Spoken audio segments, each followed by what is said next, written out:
Now we move on to the champs of the AFC South last season. Despite limping through part of the season, Yeah. these 10-7 Houston Texans did take the crown that anybody was trying to give up. It seemed like nobody really wanted to win the AFC South last year. Yep. And it might be the case this year because not a ton of optimism for this division or what they're going to be able to do in the playoffs.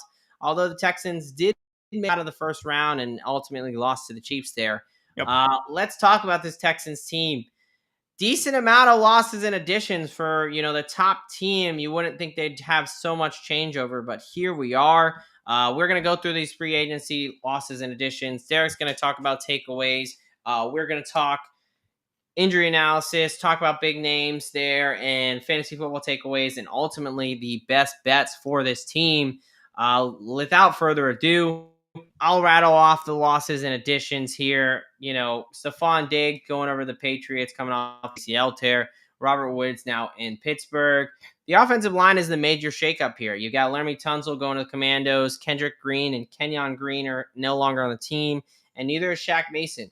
You also lost Devin White, who was kind of a regular season addition from last year. He's going to the Raiders. Jeff Okudah with the Vikings, and safety Eric Murray is now with the division rival Jaguars. But they picked up a ton. Brought in Nick Chubb coming out of Cleveland there. You brought in Christian Kirk from your Jags, brought in Justin Watson from the Chiefs, Jaden Higgins out of Iowa State, I believe, Yep. The rookie there. Yep. A lot of changes to the offensive line. Trent Brown, Cam Robinson, Ed Ingram all coming in. And then a couple pieces on defense, most notably EJ Speed coming over from the Colts, and CJ GJ coming over from the Eagles there. Tennessee last year coming in with a win total of 9.5. What are we thinking about this roster? A decent amount for a team that was playoff team, made it to the divisional round. Yeah, I mean, surprisingly, a lot of turnover, but I think they're coming into the season with really key pieces at key positions. I mean, you obviously have CJ Stroud coming back.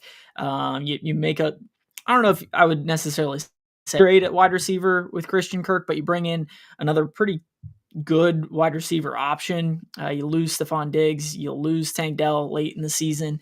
And at the end of the day, a lot of their issues last season came from a very poor offensive line, and you make a bunch of key moves there. It'll be interesting to see if those five can mesh and become a unit to make this offense go. Yeah. Defensively, this is one of my favorite defenses in the league coming into the season. I mean, their front seven is awesome. I love Alshire. I love Speed, Will Anderson Jr., Daniil Hunter. I love their front seven. On the back end, I like that they've added CJ Gardner-Johnson. You still have Derek Stingley as one of the best corners in the league and got paid for it in this past offseason. So coming into the season, I again like Houston team. The biggest question mark I think is definitely their offensive line. I mean, we'll talk a little bit about the running back room with Mixon, Mixon and Chubb, because I mean both of those are AFC North guys coming down to Houston. And Mixon is dealing with some injuries, so Nick Chubb will definitely have to step up. But ultimately, I like the roster, except for a question with the offensive line. Yeah, no, and I think you kind of very much summed it up well. I would say the offensive line and the interior D line. I think the outside, pass rushers are a really good group. Yeah. There is a little bit of question marks with wide receivers behind Nico Collins, and part of that's due to injuries. And let's talk about they have a couple that are pretty big here. Yeah. We'll talk about the biggest one first, and that's Tank Dell. We all saw it, week 14 of last year while catching a touchdown. Kind of some friendly fire there. Just a brutal, gruesome injury, ACL tear, patella dislocation, MCL, LCL, like his whole knee basically blew up. Exploded. I mean, this is going to be at least, I would say 11, maybe closer to a year long recovery, if not longer. Yep. Where are we at with Tank Dell and the expectations coming into this season? Yeah, this is a guy that you might as well completely pass on when it comes to fantasy. I don't expect Tank Dell to at least the first 2/3 of the season, if at all. I think Right. it ultimately comes down to, once we get to around week 12, where does Houston sit? If they're still kind of the top of the division in a playoff, have deep playoff run hopes, I could see him coming back week 16, week 17, going into the playoffs, kind of like TJ Hawkinson did Yeah. last year. Mhm. I think it's just one of those things where ultimately not absolutely shredded. And just timeline wise, anytime we're talking ACLs, especially on top of multi ligament related stuff, you got a patellar dislocation, you got meniscus stuff. There's just all kinds of stuff. So this is not going to be your 9-10 month ACL tear. This is going to be a 12-month thing. Yeah. And ultimately that ends up that week 15, 16, 17 timeline. Yeah, no, it's unfortunate, but he's got a lot against him right now. Yes. So if he makes it back on the field at all next season, that's a win. He's Yep. not going to be anywhere explosive and close to what we were seeing as far as next season. Like Derek was saying, there's potential for a ramp up. Week 14, 15 on, and potentially gets to a decent spot come playoff time if they're in that position. Yep. But yeah, definitely, fantasy almost irrelevant. As far as what impact he would have, it would just be last couple potentially playoffs. But still, I mean, there's a good chance it's going to take him, a year plus to get back to the Tank Dell we're used to seeing. Right. Now, Joe Mixon, a guy who had a great start to the season and then kind of fell off after he suffered a high ankle sprain in week 13. Yep. And then he kind of had what we thought was a little bit of a re-injury, never really confirmed. He was dealing with some things. He was in a boot in May. No one really knows. Did he have a surgery? Did he get a tightrope for the high ankle? What on there? And then now we just got news, this week that there's a little bit of a and there's some convoluted reporting. It was the ankle before, then they talked about foot, and now the Right. local reporters were saying that it was a re-injury for the third time. So we know it's the same side at least, Right. and there's indication that it's a re-injury to the high ankle of the same one that's consistently re-injuring. Yep. So that's not great. High Yep. ankle injuries are very tough, especially in season. But I mean, at this point, this would be an injury that's been going on for 6+ months now and just Right. isn't healing properly. So it's tough because at this point the teams don't have to be the most honest, but there's clearly been a setback, and it's getting to the point where it's getting a little nerve wracking for the season. I mean, we do still have Yes. 6 weeks. There is a good chance he could be ready to go for week 1, but the stability of that ankle and that foot, like, I mean, if we're talking about several it just I mean, you can't feel good about it from this point as an injury standpoint. But what's your overall takeaway with the Joe Mixon situation? Yeah, whether it's a re-injury of the high ankle sprain kind of a thing, or like Rap Sheet said, it's more of a foot thing. It's concerning to me. I think that he will ultimately miss a week or two to start the season at least. I would not be surprised, if this does turn into a month-long thing.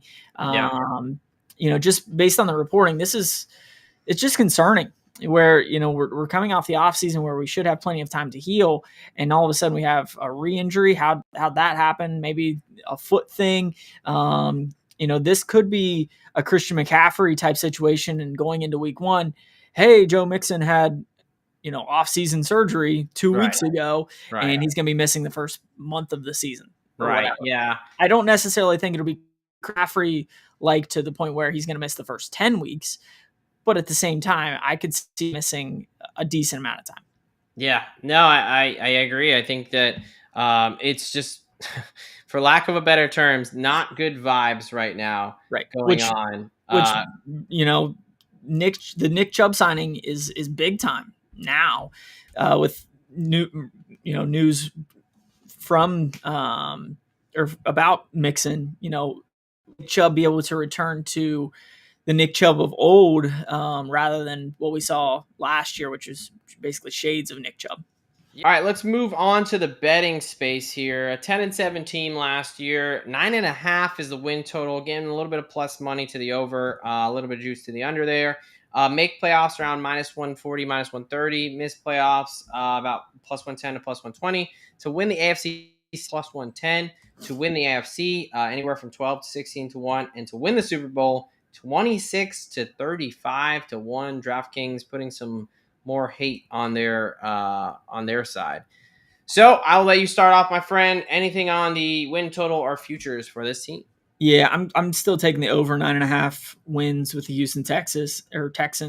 I think this is a double-digit win team at its floor. To be honest with you, I think just the way that the roster is shaped, I really like the skill positions that they have, and even with the questions we have with running back. I like Collins. I think Christian Kirk is a great second option. I like Dalton Schultz in the tight end room. Their defense is solid. I mean, their tight or their linebacking crew might be one of the best in the league. Their pass rushers, probably the best duo in the league. Sorry, I know you're your Giants, but they haven't gotten to the Texans point at this point.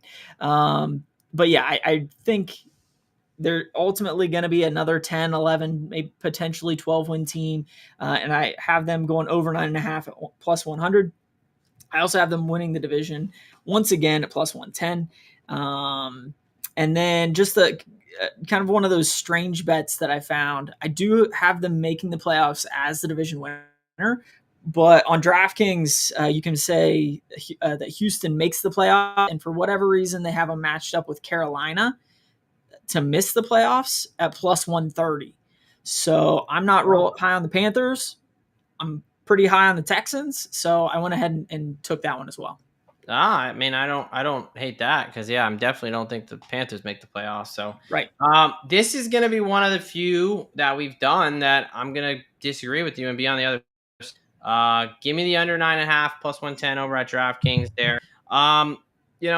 This is a team that I think I'm kind of threading the needle a little bit, but I have questions on the offensive line as we talked about. Yep. I think their interior defensive line can be better. I think that they definitely have a solid pass rush and a good secondary, but I've got some questions on the interior defensive line. I've got some questions at the linebacker as far as guys being able to stay on the field. Al-Shaair, a bit of a head to Otuo, speed, both have dealt with injuries in the past there. And ultimately, I think CJ Stroud is going to struggle because outside of Nico Collins, I'm not sure who I can trust on this offense with Mixon having these injuries and Tank Dell, obviously very injured. So I just think that they play a tough schedule. It's another first place schedule that they have to play. They've got a tough team, and I think that Jacksonville is going to be a little bit better in the division and for the money there. So yeah, I think this is more of an 8-9 win team. But it is close. This is one that I kind of was back and forth, but it was one where if I'm higher on the Jags, I think I by default kind of have to take the under there. Yeah, no, just in a little bit of defense, offensive line wise, whether they shape up or not, I think ultimately CJ Stroud was running for his life last year and his sack numbers were up considerably for that. It went up from sacks his rookie year to 52. And his wide receiver room was beat up all year last year. Diggs went down early. Tank Dell went down late. I don't necessarily know if, lack of talent, if you will, at wide receiver is going to necessarily change anything from last year. Yeah, I think the one thing I would say is last year they were able to rely on Joe Mixon, especially early on. Sure. He was a very solid kind of piece for them. Yeah. And I just can't trust him with the injury situation and things like that. So that's where I would say the difference. But again, I don't think this is going to be like a team that bottoms out. I think their defense is good enough. I think they have competent quarterback play and they have an alpha wide receiver. So they're going to be in games. I just think that, things bounce a little bit differently. I think, again, the Jags take a step forward. Maybe, the Titans get a little bit better and they just play a tough schedule. Yeah. So that's kind of what it is for me. All right. Why don't you tell player props and then we'll get out of here. Yeah, I absolutely love Nico Collins, and I think he's going to have kind of a breakout this year. I think he definitely goes over his number at 1125 receiving yards. I got that at minus 110. Yep. But I also think he goes over 1250 at plus 150. You kind of mentioned it, last year you had Tank Dell, you had Stephon Diggs. They had some injuries going into this season. You have Christian Kirk there, but he's dealt with some injuries before. I mean, Nico Collins and CJ Stroud have a pretty damn good connection. And I think that Nico is that bona fide number one option, and he's going to take another step forward this upcoming season. Yeah, I can't argue that one. I think Nico Collins, this is purely a health thing. If he stays healthy, I think he smashes these numbers. Yeah. He's going to get the huge amount of target volume. He's a dominant wide receiver. Him and Stroud have a great connection. Whether got pieces around him or not, he's been able to produce. Yep. So I have notes there, just purely a health thing for him. And then for me, I'm going to go the other guy. I'm going to go Christian Kirk. I thought about taking Nico Collins specifically in the receiving touchdown market, but I'm going to go Kirk here because the number is a little bit more enticing. 5+ receiving touchdowns at plus 20 or plus 225 over at DraftKings. When he's able to stay healthy, games that he was able to, the seasons he was able to play, more than 14 games, 6 touchdowns, 5 touchdowns, 8 touchdowns.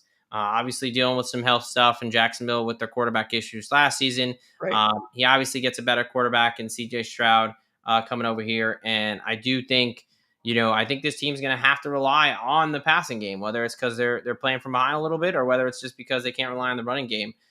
So that's going to be opportunity. We talked about Tank Dell and how we expect him to be out for basically season to be a non-factor. So right. I think Christian Kirk could be this wide receiver 2 in the offense that they need, and especially a guy around the red zone there. So I think 5 touchdowns is a low threshold, and especially at the better than 2-1 odds, I'm going to go ahead and take a stab there. The Houston Texans here for the 2025 season. They were the champs of this division last season. Derek is picking them to stay the champs at plus 110 on board and the AFC South winner. I'm going the other direction. I'm going the under 9.5 wins with question marks, the O-line and Joe Mixon's health situation there. We both have no questions on Nico Collins being the alpha wide receiver. Derek's taking him on his over on receiving total and a little bit of the alt at 1250 plus 150 there. And I'm going Christian Kirk, 5+ touchdowns at plus 225 over on DraftKings. Passing game is going to have to step up, whether they're behind or with a lead, with the unreliability of the O-line and the running game. That'll just about do it, folks. The AFC South is wrapped up, and now we are all but down to one. We've got the AFC East, which we're going to knock out in the next couple of days here, and boom, what do you know? Before you know it, before the Hall of Fame game, as promised, we have all 8 division previews out where we are breaking down each team, giving out our best bets, talking everything you can about the 2025 outlook. We've got the AFC East coming up. If you want more fantasy stuff, check out the IDP Plus network. But we're going to be able to do some fun things coming up here in the offseason now that we've kind of got through these division previews here. What do you got for the people before we get out of here? Yeah, I mean, you mentioned it. I think we only have one of these left, and then we'll be going back into some other betting spaces when it comes to episodes. So we're looking for ideas on what to do next. After these division previews, we got a little bit of a gap before week 1, so we might jump back into injury space. We might jump into betting strategies throughout the season. But if there's anything that you guys are looking for, reach out to us on X or down in the comments, and we will, think about, doing what the people want. Exactly. Yeah. Look, the season's corner, so the content train is not going to stop. We're going to talk some college football. We're going to talk some injuries, guys to fade, going into the seasons, guys to look to have a bounce back year coming off injuries. We're going to look at the futures market, again, Super Bowl winners, things like that. So maybe some awards. Stuff, yeah, we're gonna talk, but definitely at this point, if you're still sticking around with us 90 minutes in, we, 1, very much appreciate you, and 2, would appreciate you showing us some with a simple like, comment. Tell us what bets you're tailing, what bets you think we missed or whatever going there. So other than that, we appreciate you folks from the DGen Doc and Professor Locks for here at IDP Plus Bets. We are out of here. Thank you for watching the IDP Plus YouTube network. If you enjoyed this video, give it a thumbs up and don't forget to subscribe to our channel. Be sure to tap the bell icon to get notified whenever we upload new content.